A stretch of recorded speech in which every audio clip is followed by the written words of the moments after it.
Kiswahili. In Kisii we want peace. Nimeona Father Sahi Eroka vile tunazungumza hivi watu wanakimbizana.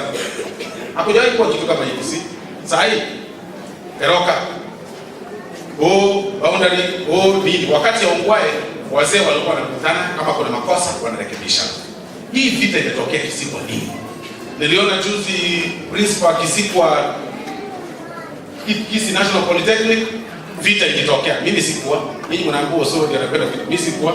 Sasa mmejua nani kwenye vita. Niliona Bomachoge, huyu mama akienda Matanga, walikuwa na gavana akipigwa mawe na vijana kutoka kwa Matanga. Mimi sikuwa. Yule alikuwa mwingine. Sasa tuache vita tafadhali. We need to give these people development. Sasa hivi tulizungusha forms za bursaries, lakini bado hamna bursaries. Hiyo pesa iko wapi? We need to be very honest, kusaidia wananchi wetu kufanya maendeleo. Ya mwisho, Mheshimiwa Rais atakuja Kisii hii mwezi. Atakuja Keungu, atakuja kufungua hii barabara ambayo Mheshimiwa amesema, atakuja kufungua Cancer Center ambaye ameweka 1 billion shillings, about 1 billion shillings. Cancer Center inajengwa Nyaribari huko opposite Kisii School.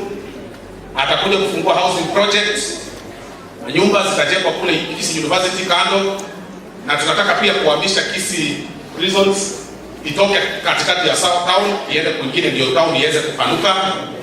Atakuja kuitoa, process inaanza polepole. Atakuja kufungua Nyaribari kwenu hapa. Kuna barabara pia nyingine anakuja Nyaribari Masaba na stima.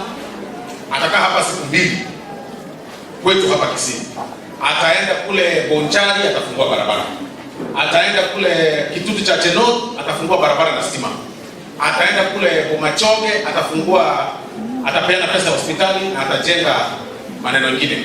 Na atakuja South Mugrango na atafanya hiyo kazi nyingine. And then baadaye tutakuwa na mkutano pia kidogo, tujaribu kuweka watu wetu pamoja. Ndio sisi wote tuwe viongozi bila kubishana kila wakati. Lakini niseme kwa Kiswahili, na hiyo ndio namalizia, Monda Deputy Governor aendi mahali nimesema hivyo kwa sababu hajafanya makosa.